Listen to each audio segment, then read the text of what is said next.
Hello, and today I'll be talking about Chapter 5, Key Issue 1. First off will be classification of languages. All these languages were connected to a main root, but unfortunately it was unrecorded, so then it's hard to identify where they all originated from. As you can see in the picture, there are some languages that haven't changed over their time span, or there's some unfamiliar languages that have branched off another kind of language. And also in the picture, you can see that the Indo-European branch has many different branches, such as English, West Germanic, and many more. Now on to distribution of language families. Indo-European.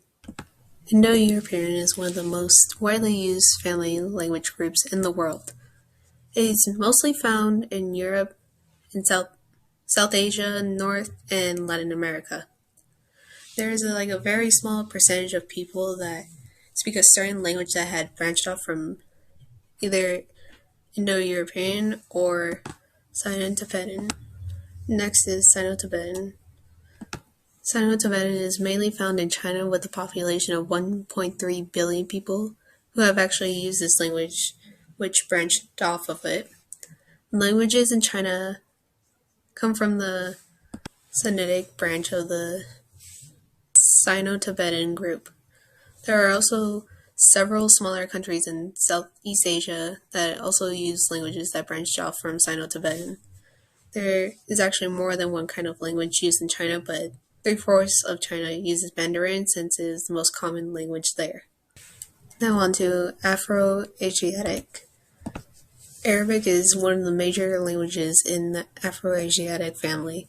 It is also an official language in 24 countries of Southeast Asia and North Africa. It is also one of the 6 official languages within the United Nations. Finally is Altaic. Altaic languages are believed to be from the straits bordering the Kuilan Shan and the Altai Mountains between Tibet and China, and the most present Atlantic. Chapter 5, Key Issue 2. Distribution of Indo-European branches. Germanic branch. German seems like a difficult language to learn for a lot of English speakers, but the English and German actually have a lot in common. Indo-Iranian branch. Indo-Iranian actually branch off of the Indo-European branch, but the people of the Indo-Iranian branch includes Indic Eastern Group and Iranian Western Group. Balto-Slavic branch. Slavic used to be a single language, but then several groups of Slavs moved from Asia to different parts of Europe, and the language started to change. And the groups were divided into East, West, and South Slavic groups, as well as a Baltic group. Eastern Slavic is mainly used in Russia, which is Russian, and over 80% of the population in Russia. In other countries, while the Soviet Union ruled over them, Russian was required to be learned as a second language. Romance branch. The Romance language changed from the Latin language by the Romans over 2,000 years ago. The 4 that branch off from the Romance branch that are widely used today is Spanish, Portuguese, French, and Italian. Spanish and French are 2 of the 6 official languages of the United Nations. The 4 languages have certain boundaries of where they are used in Spain, Portugal, France, and Italy. Origin and diffusion of Indo-European. Since Germanic, Romance, Balto-Slavic, and Indo-Iranian languages are a part of the Indo-European language family, they must have descended from a single common ancestral language. But unfortunately, the language main branch that was a possible ancestor is called Proto-Indo-European, cannot be proven as an ancestor because it had to exist thousands of years before people started recording the history of languages and the people. Key Issue 3, which is why do individual languages vary among places? So, dialects are regional variations of language distinguished by vocabulary, spelling, and pronunciation, and they usually develop when speakers of a language migrate to different locations. And so, English varies by different regions, and the dialect was first spoken by the colonists in the 17th century, which was later modified by immigrants who also adopted the language. And then an isogloss is basically just a word usage boundary. And so settlements in the East. So settlements like New England, which were established by settlers from England. And so there were like people like the Puritans coming into the north. And then there were southeastern settlements, which come from like southeastern England. And they represent different social class backgrounds like prisoners and servants. And then the Midlands, which were more diverse because Scots and Irish were coming to Pennsylvania.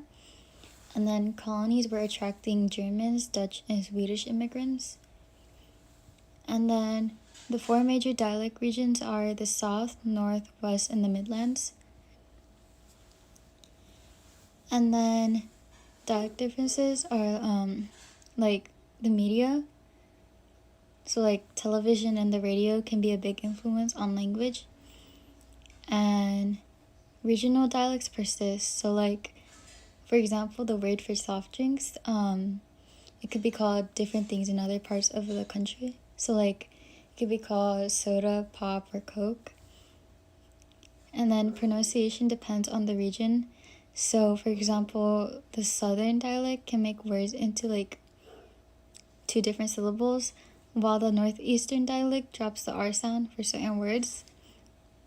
And then English originated from invading groups from Northern Europe, like the Angles, Jutes, and Saxons, and they had like regional dialects like Kentish, West Saxon, and Mercian, and Northumbrian.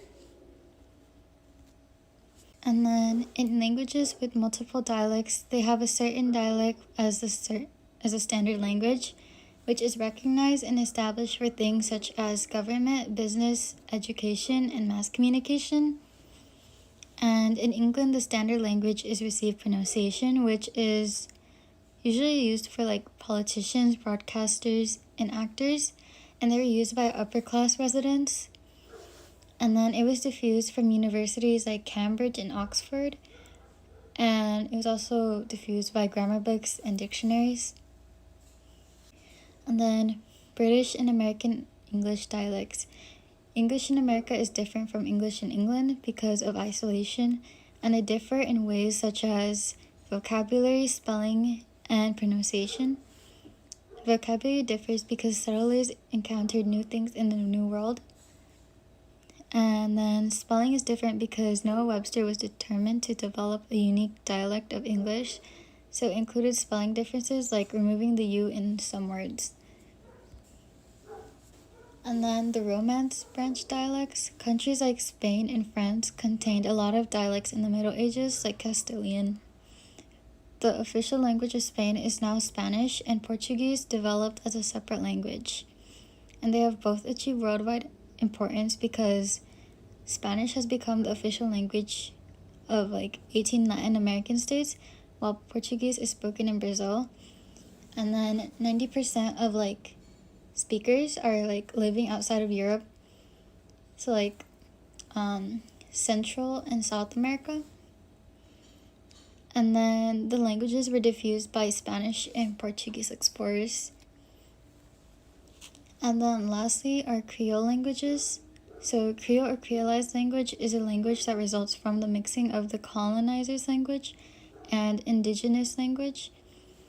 And Creole is formed when the colonized group adopts language of dominant and makes changes like simplifying the grammar and adding words. So yeah. And finally, I'll be doing Chapter 5, Kyushu 1. First is language diversity. In some countries, more than one language is used there. And some other countries have an official language, so it's easier for them to communicate with each other. But there's also countries that don't have an official language, so it's a bit more difficult to communicate with each other or understand what is going on around them. Next is isolated languages. An isolated language is when a language isn't related to any other languages or common languages.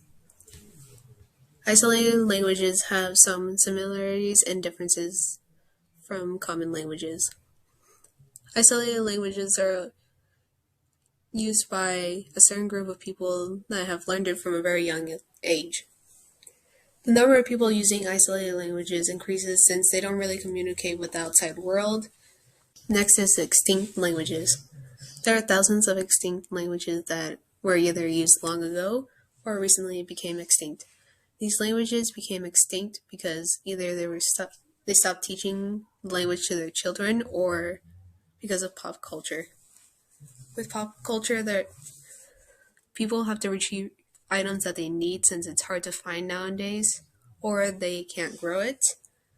So they have to start using the common language, and then they slowly start to forget the language they learned when they were younger. Then there's preserving the endangered language Celtic. Celtic language branches off from the Indo-European language group. Celtic language used to be a major language in the British Isles before Germanic Angles and others invaded it. About 2,000 years ago, the Celtic language was used in today Germany, France, northern Italy, and British Isles.